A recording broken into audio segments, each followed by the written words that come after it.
नमस्कार। संतोष पाठक ऑफिशियल पर आप सबका स्वागत और अभिनंदन। हमारे साथ हैं संतोष जी। संतोष जी का भी स्वागत और अभिनंदन। बहुत बहुत धन्यवाद शिव जी और तमाम दर्शकों को नमस्कार और आभार। और कहते हैं ना कि संसद का अपमान कौन कर रहा है।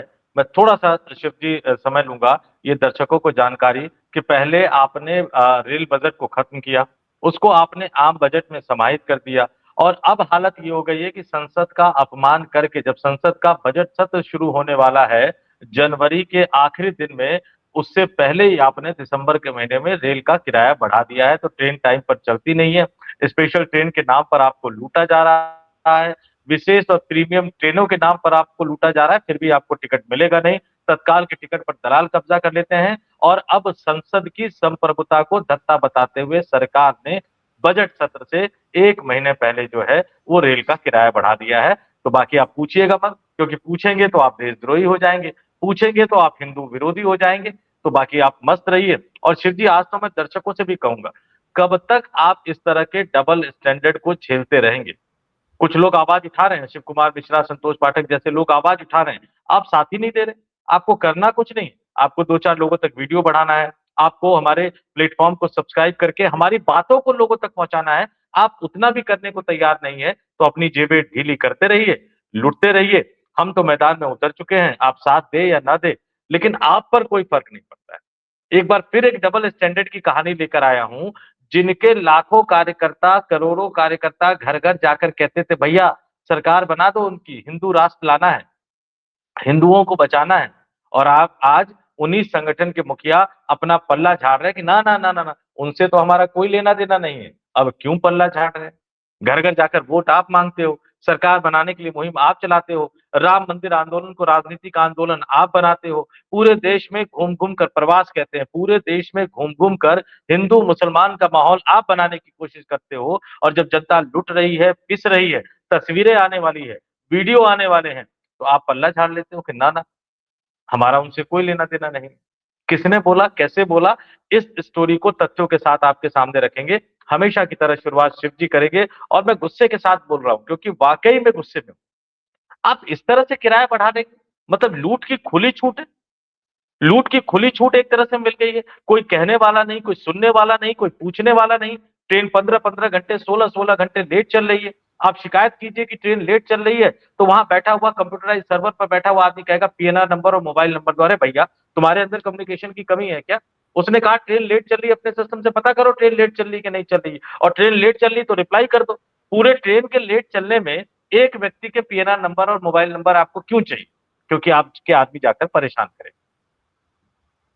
भाई पूरे ट्रेन में कितने यात्री होते हैं? लेकिन ठीक है, लेकिन हम तो अपना काम करते रहेंगे, आपके सामने तथ्यों के साथ रहते रहेंगे। आप सब्सक्राइब करें ना करें, हमारे वीडियो को प्रमोट करें ना करें, लेकिन हम तो मैदान में उतर चुके हैं। जी शिव जी।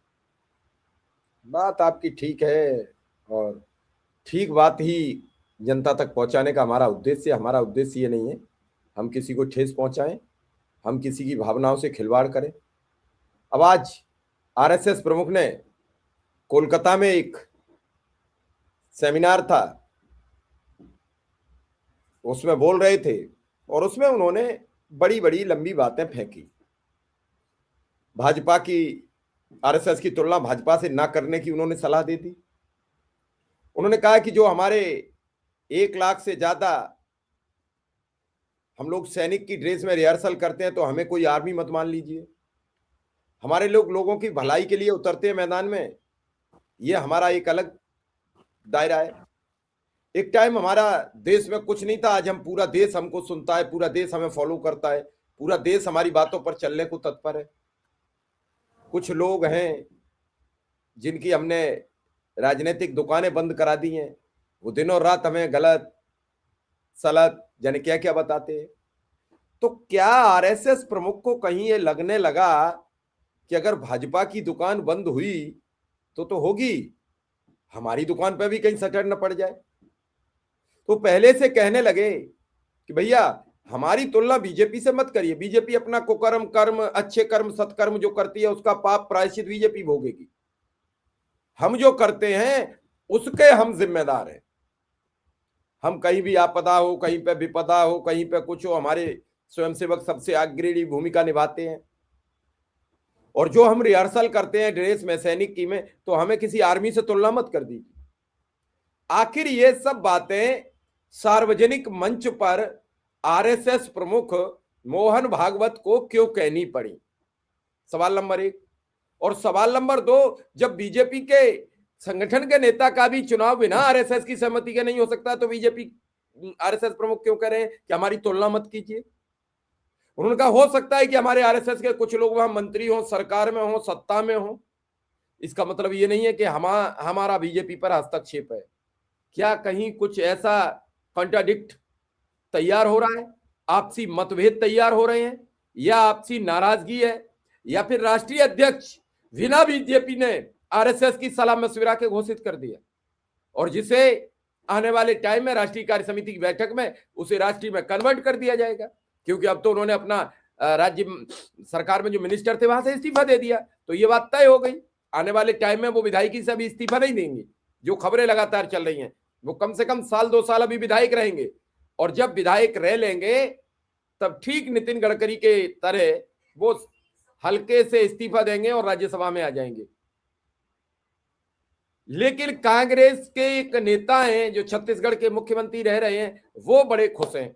वो कह रहे हैं जब नितिन गडकरी अध्यक्ष बने तो हम सत्ता में आए 2004 में, और इस बार फिर नितिन नवीन आए हैं, यानी नितिन ही कांग्रेस को मुफीद पड़ेंगे। अब कितना पड़ेंगे ये तो आने वाला वक्त बताएगा। संतोष जी, क्यों कहा आरएसएस प्रमुख ने यह सवाल कि मेरी तुलना बीजेपी से मत करिए? शिव जी, सबसे पहले तो मैं बता देता हूं, जो उन्होंने कहा ना कि हम लोग ट्रेनिंग लेते हैं और जो हम एक्सरसाइज करते हैं, संगठित करते हैं, तो इसको हमें जो है वो पैरामिलिट्री फोर्स नहीं कहना चाहिए, सैन्य संगठन नहीं कहना चाहिए। मैं दर्शकों को याद दिलाता हूँ, दिक्कत क्या है कि व्हाट्सएप यूनिवर्सिटी का जमाना आ गया है। इस व्हाट्सएप यूनिवर्सिटी के जमाने में लोगों को तथ्यों से कोई मतलब होता नहीं। इटली इटली की याद बहुत आती है। अमित शाह हो, नरेंद्र मोदी हो, इनको इटली की याद बहुत आती है। क्यों आती है इटली की याद? आज मैं उसकी पोल खोल ही देता हूँ। हेडगेवार साहब, जिन्होंने राष्ट्रीय स्वयंसेवक संघ की स्थापना की थी, शताब्दी वर्ष मना रहे हैं। योगी आदित्यनाथ, जिनके गुरु हिंदू महासभा से जुड़े थे, हिंदू महासभा से जिनके राजनीतिक करियर की, उनके गुरु के शुरुआत हुई। अब आ जाइए, आपकी राष्ट्रीय स्वयंसेवक संघ की स्थापना किसने की? हिंदू महासभा के प्रमुख नेता और हेडगेवार के जो गुरु होते थे, इन्होंने इटली जाकर मुसोलिनी से मुलाकात की थी, और मुसोलिनी जिस तरह से फांसीवादी युवा संगठनों की एक टीम तैयार कर रहे थे, जिस तरह से वो ट्रेनिंग दे रहे थे, उस ट्रेनिंग के पैटर्न को इंडिया आकर राष्ट्रीय स्वयंसेवक संघ में उन्होंने लागू करना है। अब दर्शक समझ ले, सीख कहां से लेकर आए थे? इटली से लेकर आए थे, जहां पे राहुल गांधी की नानी और पता नहीं क्या क्या बात कहते हुए नजर आते। तो इस तरह से राष्ट्रीय स्वयंसेवक संघ का जन्म। उसके बाद आप आ जाइए, भागवत साहब आज पल्ला झाड़ रहे हैं। वो कह रहे हैं कि हमें कोई लेना देना नहीं है, बीजेपी के चश्मे से मत देखिए। 2009 में जब वो राष्ट्रीय स्वयंसेवक संघ के मुखिया बने थे, तो वो तो प्रधानमंत्री पद का उम्मीदवार तय करने जा रहे थे।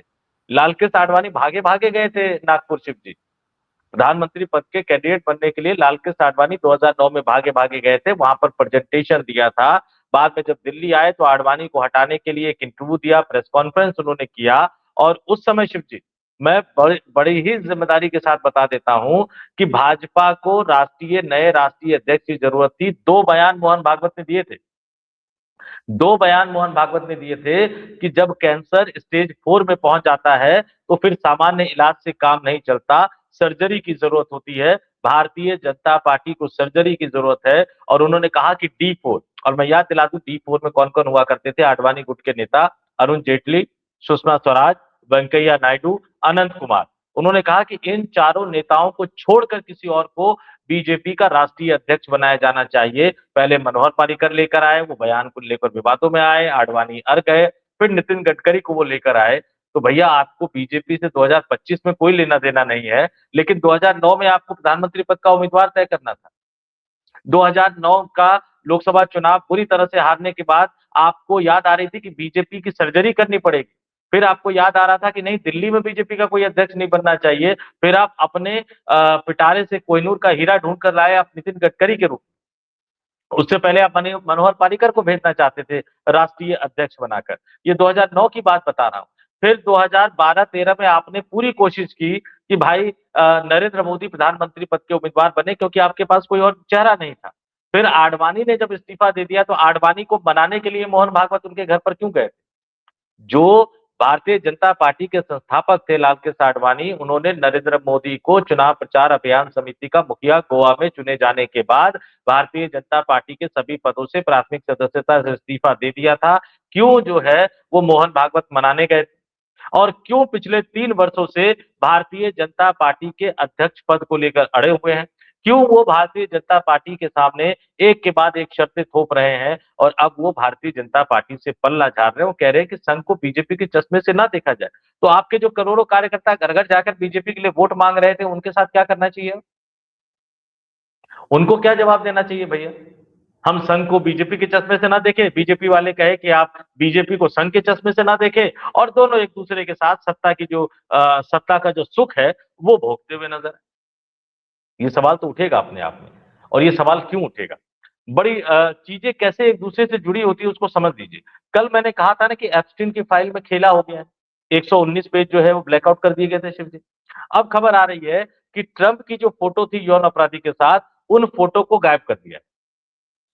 एप्स्टीन से जुड़ी 16 फाइलें सरकार ने वेबसाइट से हटा दी है, जिसमें मेलानिया ट्रंप की भी तस्वीर थी। तो जब वो हटाया जा सकता है, 119 पेजों को ब्लैकआउट किया जा सकता है, तो उसमें से कई तस्वीरें गायब की जा सकती हैं। क्या डर है कहीं ना कहीं कि कुछ तस्वीरें आ सकती हैं, कुछ वीडियो आ सकते हैं? और बीजेपी के मुंह पर अगर काली कुती तो वो राष्ट्रीय स्वयंसेवक संघ के मुंह पर नहीं आनी चाहिए। क्या ये डर है? या मोहन भागवत को ये लग रहा है, मैं दर्शकों से पूछता हूं, दर्शक मुझे बताएं, या मोहन भागवत को ये लग रहा है कि भारतीय जनता पार्टी की सरकार जो अपनी विश्वसनीयता खोती जा रही है, लगातार जनता में अप्रिय होती जा रही है, और कल ही सोनिया गांधी ने 222 सेकंड का एक वीडियो जारी करके जिस तरह से सीधे नरेंद्र मोदी सरकार के बुलडोजर के खिलाफ मोर्चा लेती हुई नजर आ रही है, और इसको कोई छोटी मोटी घटना ना समझे।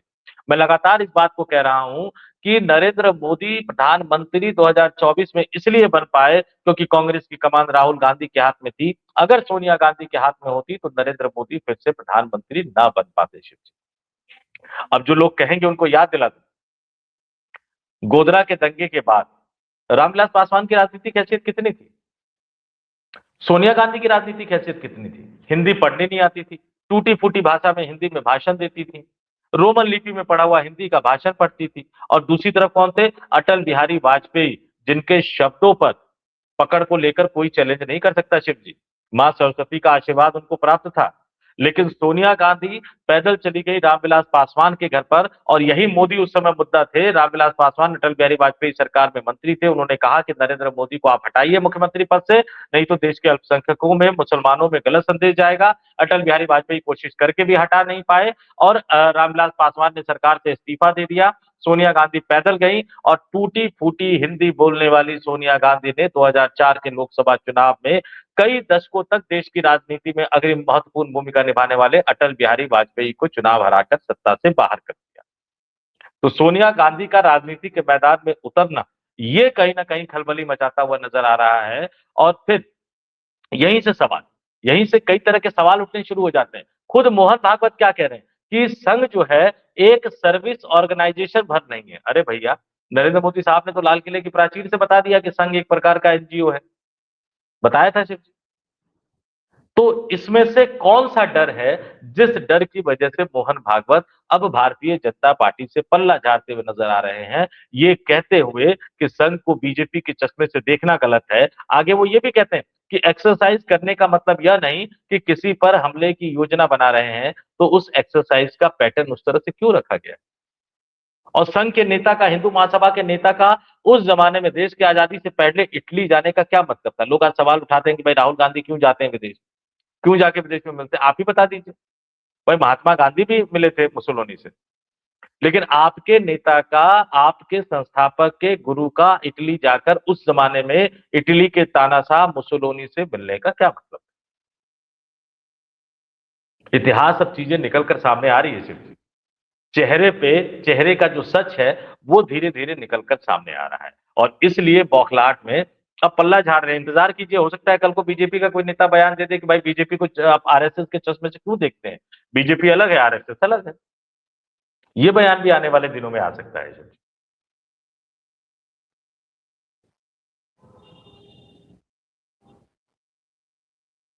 अब ये सब चीजें क्या कहेंगी क्या नहीं कहेंगी, ये तो बड़ा गंभीर विषय है।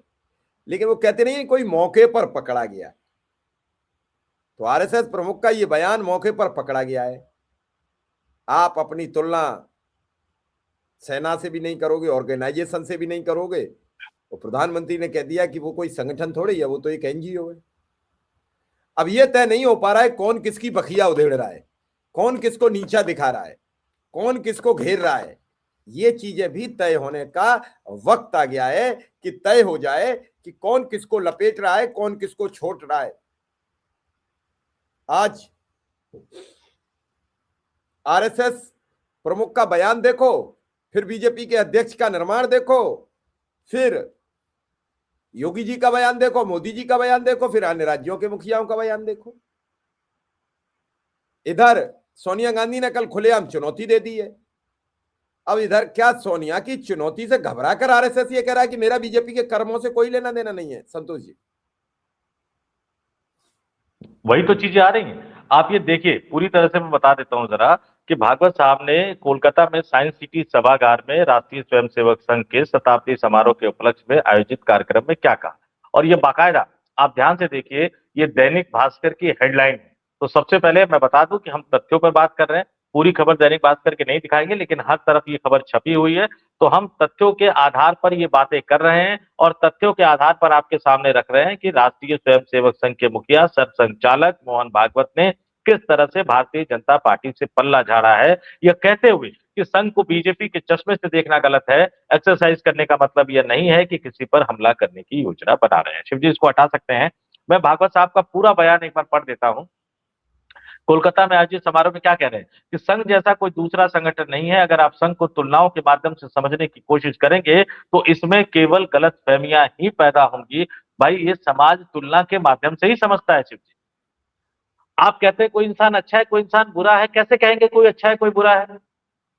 तुलना करेंगे तभी तो कहेंगे आप।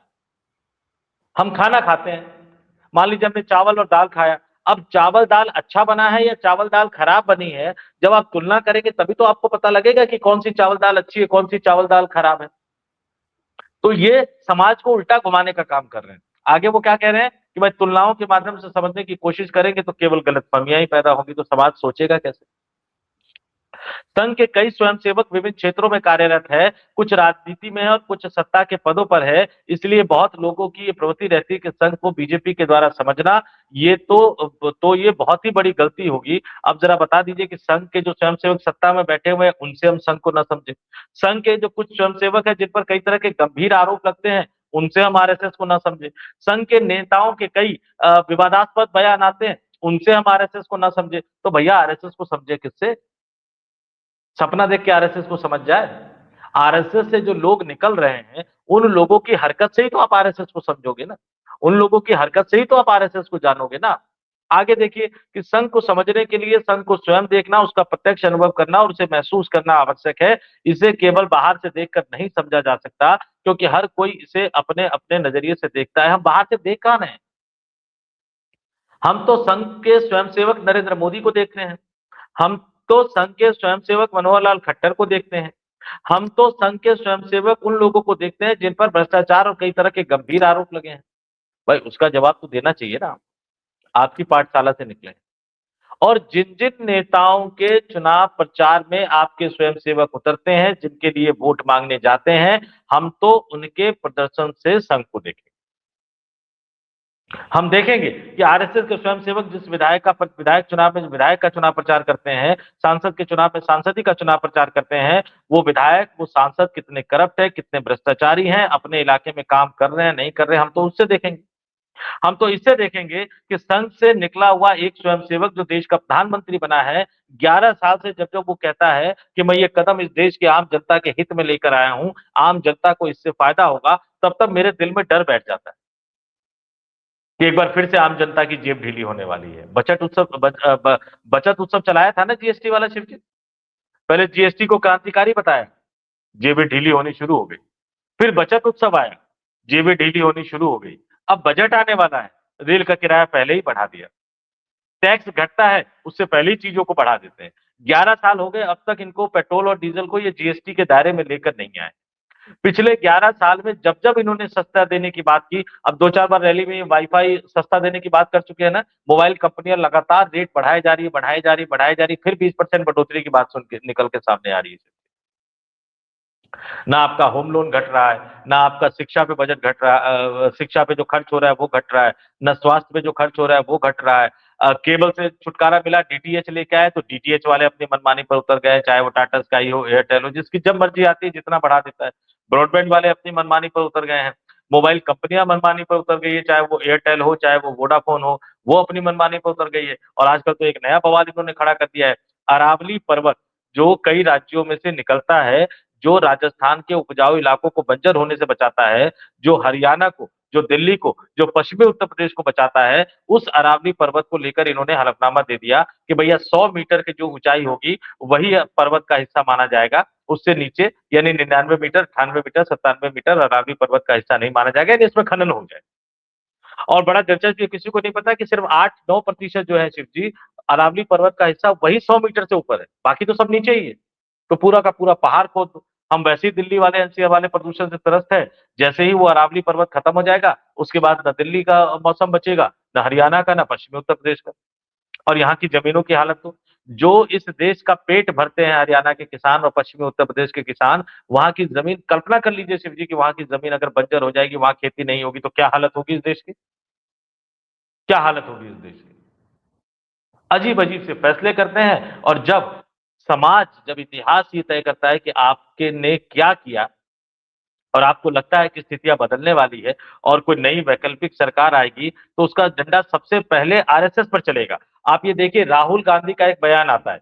जर्मनी में जाकर वो एक बयान देते हैं कि आरएसएस चीफ खुले तौर पर कह रहे हैं कि सच नहीं, ताकत महत्वपूर्ण है। और राहुल गांधी ने जर्मनी में जो कहा कि सच्चाई का कोई महत्व नहीं है, ताकत महत्वपूर्ण है, ये भागवत आरएसएस चीफ कह रहे हैं। इसलिए यही उनमें और हम में अंतर है। और जब संस्कृति को लेकर आपकी पोल खोलते हैं राहुल गांधी जर्मनी की धरती पर जाकर, जर्मनी की धरती भी आर्य संस्कृति का एक बड़ा धरती माना जाता है शिव जी। जैसे भारत में आर्य संस्कृति है, जर्मनी में भी है। वहां पर राहुल गांधी ने कहा कि हमारी पूरी संस्कृति सत्य पर आधारित है, आप किसी भी धर्म को देख ले। बिल्कुल सही उन्होंने कहा, चाहे वो हिंदू हो, मुस्लिम हो, सिख हो, ईसाई हो, बौद्ध हो, जैन हो, पूरी की पूरी जो हमारी संस्कृति है, कोई भी धर्म हो, उसके मूल रूप से यही कहती है कि सत्य का पालन करो। कांग्रेस, महात्मा गांधी और आप सभी, हम भारत के सत्य की रक्षा करते हैं, लेकिन आरएसएस नहीं करता। अब संजय सिंह ने सदन में एक बयान दिया, अटल बिहारी वाजपेयी के बयान को कोट किया। अब मोदी सरकार के मंत्री उस छोटा सा हिस्सा काट के कह रहे हैं कि देखो इन्होंने भगवान राम का अपमान कर दिया। ये झूठी तो है, आप झूठी तो बोल रहे हो। नॉर्थ ईस्ट को लेकर प्रधानमंत्री नरेंद्र मोदी ने कल एक बड़ा झूठ बोल दिया। मैं फिर से कहता हूं, इस देश में कोई भी राजनीतिक दल, शिव जी ध्यान से सुनिएगा, इस देश का कोई भी राजनीतिक दल, वो करप्ट हो, कितना ही ज्यादा करप्ट हो, लेकिन कोई सपने में भी नहीं सोच सकता कि इस देश के किसी राज्य को वो पाकिस्तान को सौंपे। कोई सोच सकता है? इस देश का कोई भी नेता सोच सकता है? नहीं सोच सकता है। आप इस तरह का आरोप कांग्रेस पार्टी पर लगाते हैं। क्या इससे बड़ा झूठ कुछ हो सकता है? आप नीतियों को लेकर आलोचना कर सकते हो, आप तौर तरीकों को लेकर आलोचना कर सकते हो, लेकिन आप जवाहरलाल नेहरू, इंदिरा गांधी, महात्मा गांधी, राजीव गांधी की देशभक्ति पर सवाल नहीं उठा सकते। मैं कहूंगा कि अटल बिहारी वाजपेयी जी की भी देशभक्ति पर सवाल नहीं उठा सकते। थोड़ी सी तो मर्यादा रखिए। झूठ की खेती, इतने लंबे पैमाने पर झूठ झूठ झूठ, चारों तरफ झूठ, और फिर आप सत्य का राग अलापते हुए नजर आएंगे। अब यूपी में प्रदेश अध्यक्ष आ गए हैं शिव जी, आ गए हैं। लगातार योगी बैठक ले रहे हैं, हावी होने की कोशिश कर रहे हैं कि एसआईआर अभियान में अखिलेश के जो बीएलए हैं वो ज्यादा अच्छा काम कर रहे हैं, बीजेपी संगठन काम ही नहीं कर रहा। भागे भागे जेपी नड्डा को लखनऊ जाना पड़ा। भाई, कार्यकारी अध्यक्ष आपने बना दिया, आपने नितिन नवीन को, वो बैठक ले रहे हैं, लगातार बैठक ले रहे हैं, तो उनको जाना चाहिए। लेकिन गुजराती लॉबी को लगा कि भाई ये नितिन नवीन अभी तो नए नए बने हैं, वो योगी आदित्यनाथ के ताप को कैसे झेल पाएंगे, तो नड्डा को भागे भागे जाना पड़ा। उन्होंने संगठन की बैठक ली, दोनों डिप्टी सीएम की बैठक ली। अब योगी को लग रहा है कि संगठन उनके साथ खेल कर रहा है। जो वोट काटे जा रहे हैं, वोट काटे जा रहे हैं, वो शहरों में कट रहे हैं, और विधानसभा चुनाव में इसका फर्क पड़ेगा, क्योंकि बीजेपी को जो ज्यादा सीटें मिलती है वो शहरी इलाकों से मिलती है। तो आपस में गुत्थम गुत्था हो रही है, आपस में इनकी लड़ाई चल रही है और इसीलिए ये एक दूसरे से पल्ला झाड़ते हुए नजर आ रहे हैं। बाकी हमारे दर्शक जो हैं वो कमेंट करके बेहतर तरीके से बता सकते हैं कि भैया भागवत साहब अब बीजेपी को अपना संगठन बताने से क्यों इंकार कर रहे हैं, क्यों डर रहे हैं वो, और क्यों भारतीय जनता पार्टी से पल्ला झाड़ रहे हैं। अखबारों में एक विज्ञापन आता है, वो कहते हैं ना कि मैं सो एंड सो और मुझे मेरे पुत्र से या मेरी पुत्री से कोई वास्ता नहीं रहा, वो मेरे कहने में नहीं रहे तो मैं उनको अपनी संपत्ति, उनको अपनी जायदाद, अपनी विरासत से बेदखल करता हूँ। अखबारों में इस तरह के विज्ञापन आते हैं ना। भागवत साहब का बयान कुछ उसी दिशा में बढ़ता हुआ नजर आ रहा है कि नहीं नहीं, बीजेपी से हमारा कोई लेना देना नहीं। और विज्ञान भवन इस बार के नहीं, उसी विज्ञान भवन के पिछले वाले कार्यक्रम में जब उनसे सवाल पूछा गया था कि भैया आप बाकी पार्टियों को स्वयंसेवक क्यों नहीं देते हो, तो कहते हैं कि मांगे तो सही। तो कहीं ऐसा तो नहीं कि सुविधा की इतनी आदत लग गई है कि उनको लगता है कि भैया सरकार बदलने से पहले पाला बदल लो, ताकि जो दूसरी सरकार आए वो भी हमारी सुरक्षा व्यवस्था को कम से कम पुख्ता रखे, ताकि हमारा काम धंधा जो है वो चलता रहे और हमसे हिसाब न मांगा जाए कि भैया आप हो क्या, आप सांस्कृतिक संगठन हो, आप राजनीतिक संगठन हो, या आप एनजीओ हो, और जो भी हो आप, खाता भाई तो दिखा दो, पैसा आता कहाँ से है, पैसा जाता कहाँ से है, कितने सदस्य हैं, किस किस की जिम्मेदारी कहाँ दे रखी है, और अगर आप ट्रस्ट हो तो भाई ट्रस्ट का मुखिया का चुनाव कैसे किया जाता है, ये तमाम चीजें तो बता दो, क्योंकि उसके लिए बाकायदा अगर सोसाइटी एक्ट के तहत आप रजिस्टर्ड हो गए तो उसके भी अपने नियम कायदे कानून होते हैं। इसलिए क्या डर के मारे पाला बदलने की शुरुआत हो गई है, क्योंकि साहब के करीबी मित्र धन्ना सेठ तो पहले ही राहुल गांधी को साधने की कोशिश में लगे हुए हैं। अब साहब का सांस्कृतिक संगठन और एनजीओ एक तरह से साधने में लग जाए तो समझिए कि देश की राजनीति किस तरफ जा रही है।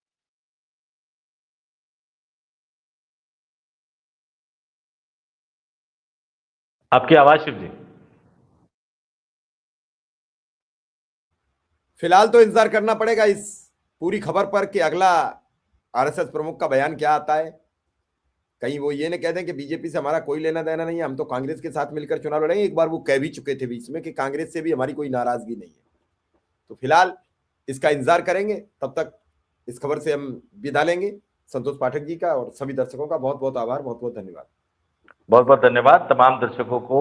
नमस्कार। लेकिन मैं फिर कहूंगा भैया, हम तो पत्रकार हैं और हम एक सीमित तक ही आपकी लड़ाई लड़ सकते हैं। आपको अपनी लड़ाई लड़ने के लिए थोड़ी बहुत मेहनत तो आपको खुद करनी पड़ेगी भैया, नहीं तो धीरे धीरे हम लोगों की आवाज भी बंद हो जाएगी। फिर बजाते रहना आप झाल और सोचते रहना कि काश कोई होता हमारी बात करने वाला। बाकी आप पे बिल्कुल। छोड़ते हैं। नमस्कार। नमस्कार।